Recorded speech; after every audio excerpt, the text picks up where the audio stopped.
Hi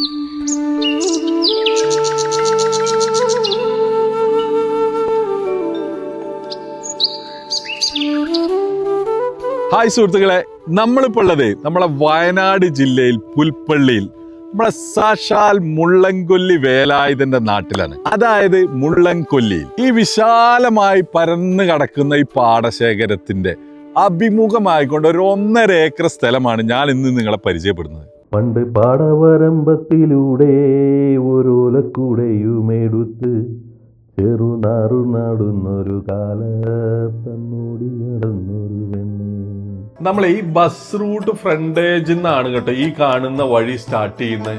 2 സൈഡും നല്ല മനോഹരമായിട്ടുള്ള വയലുകളാണ്. ഈ കാണുന്ന റബ്ബറും തോട്ടം നിറയെ റബ്ബറാണല്ലോ. ഈ കാണുന്ന റബ്ബറും തോട്ടാണ് കേട്ടോ. ഓ, നിറയെ പാലൊക്കെ ഉണ്ട് കേട്ടോ. പക്ഷെ ഇതൊന്നുമല്ല റബ്ബർ, അതൊക്കെ നിങ്ങൾ മുറിച്ച് മാറ്റേണ്ടി വരും. അതായത് നമ്മളിവിടെ നല്ല ഹോം സ്റ്റേ അല്ലെങ്കിൽ റിസോർട്ട് അതൊക്കെയാണ് ഇതിൽ കെട്ടേണ്ടത്. കാരണം എന്താ വെച്ചാൽ അതുപോലുള്ള ഒരു ഏരിയയാണ്. ഇനി തൊട്ടടുത്ത് തന്നെ ബാക്കിൽ നല്ല പുഴ കേട്ടോ. ആ കാണുന്നതാണ് കർണാടക. ആ കാണുന്നല്ലേ കർണാടക? അപ്പൊ ആ ജനങ്ങൾ കുളിച്ചോണ്ടിരിക്കണേ അതെ അല്ലേ? നമ്മള് മിന്നൽ മുരളീന്റെ ഒക്കെ ലൊക്കേഷൻ വന്ന് ഇതിന്റെ അടുത്ത് തന്നെയല്ലേ? മിന്നൽ മുരളി, ബൈരക്കുപ്പ കേട്ടോ. മിന്നൽ മുരളി, അതുപോലെ നമ്മൾ ആര്യന്റെ പടം ഷൂട്ട് ചെയ്ത അതിപ്പോ റിലീസായില്ല അല്ലെ?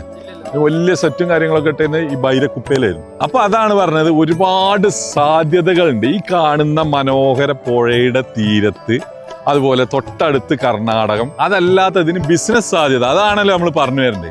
അതായത് ബിസിനസ് എന്ന് പറഞ്ഞു കഴിഞ്ഞാൽ വയനാട്ടിലെ ബയേഴ്സ് എന്ന് പറഞ്ഞു കഴിഞ്ഞാൽ ഒട്ടനവധി കർണാടകക്കാരാണ്, എക്സ്പെഷ്യലി ഫ്രം ബാംഗ്ലൂര് അല്ലേ? അതാണ് മെയിൻ ആയിട്ടില്ല. അപ്പൊ പിന്നെ ഇവിടെയൊക്കെ സ്ഥലം മേടിക്കുന്നത് കാര്യമായിട്ട് കർണാടകക്കാരാ. അപ്പൊ കർണാടകത്തില് പൊതുവെ വില ഏറ്റവും കൂടുതലാണ് നമ്മളെ കേരളത്തിലെ അപേക്ഷിച്ചിട്ട് അല്ലെ?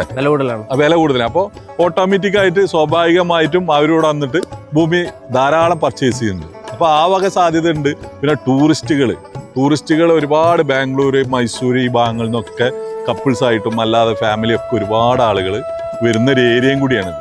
സീസൺ ആയി കഴിഞ്ഞാൽ അദ്ദേഹം വരുന്ന പറഞ്ഞു ആരാണ്? ആന. അതായത് അവിടെ വെള്ളം കുടിക്കാൻ ഇങ്ങനെ കർണാടകത്തിൽ നിന്ന് കേരളത്തിലെ വെള്ളം കുടിക്കാൻ വേണ്ടിയിട്ട് ഇങ്ങനെ വരും. പൊതുവേ കർണാടകത്തിലേക്ക് നമ്മൾ കേരളത്തിലെ വെള്ളമാണല്ലോ കുടിക്കാൻ പോണ്, അതുപോലെ തന്നെ തമിഴ്നാട്ടിലും. അതുപോലെ അവിടുത്തെ ആനകൾക്കും നമ്മൾ വെള്ളം സപ്ലൈ ചെയ്യുന്നുണ്ട്. ഇതാണ് പറയപ്പെട്ട കബനി നദി. കിഴക്കോട്ട് ഒഴുകുന്ന 3 നദികളിൽ ഒന്ന് ഇതാണ്. പുള്ളിക്ക് പറയാൻ മടിയാണെന്നുള്ളൂ. കിഴക്കോട്ട് ഒഴുകുന്ന 3 നദികളിൽ ഒന്നാണ് നമ്മുടെ കബനി നദി. അപ്പോഴേ നമ്മൾ നേരത്തെ പറഞ്ഞ ബിസിനസ് സാധ്യതകൾ നമുക്കൊന്ന് നോക്കാം. നമ്മളെ ബസ് റൂട്ടിന്റെ അടുത്തായിക്കൊണ്ടും പുൽപ്പള്ളി ടൗണിന് അടുത്തായിക്കൊണ്ടും ഒക്കെയാണിത്. പുൽപ്പള്ളിയൊക്കെ ആയതുകൊണ്ട് ചെറിയ ക്ലൈമറ്റ് ഒക്കെ നല്ല തണുപ്പുള്ള ഏരിയ ഒക്കെ തന്നെയാണ്. ഞാൻ നേരത്തെ പറഞ്ഞ പോലെ റിസോർട്ടുകൾക്ക് വളരെ അനുയോജ്യമാണ്. ബാംഗ്ലൂരിൽ നിന്നാണ് ഏറ്റവും കൂടുതൽ ബയേഴ്സ് വരുന്നത് എന്ന് പറഞ്ഞില്ലേ?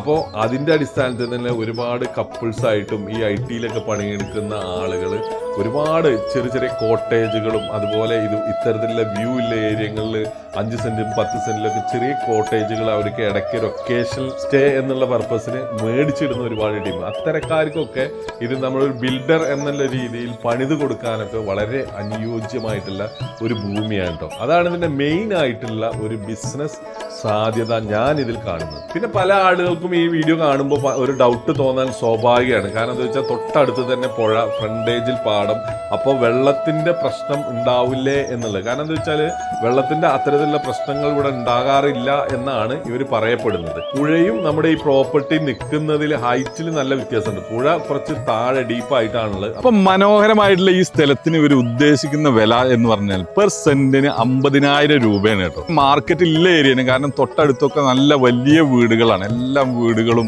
നല്ലൊരു റെസിഡൻഷ്യൽ പ്രോപ്പർട്ടിയും കൂടി ആണിത്. ഇതുപോലുള്ള വീഡിയോസ് കാണുന്നതിന് വേണ്ടി പോപ്പുലർ സന്തോഷം എന്ന നമ്മുടെ യൂട്യൂബ് ചാനൽ ഒന്ന് സബ്സ്ക്രൈബ് ചെയ്യണേ. അപ്പൊ റിസോർട്ട് വെക്കാൻ താല്പര്യമുള്ള നിങ്ങളുടെ ചങ്ക് ബ്രോസിന് ഈ വീഡിയോ ഒന്ന് ഷെയർ ചെയ്തേക്കണേ.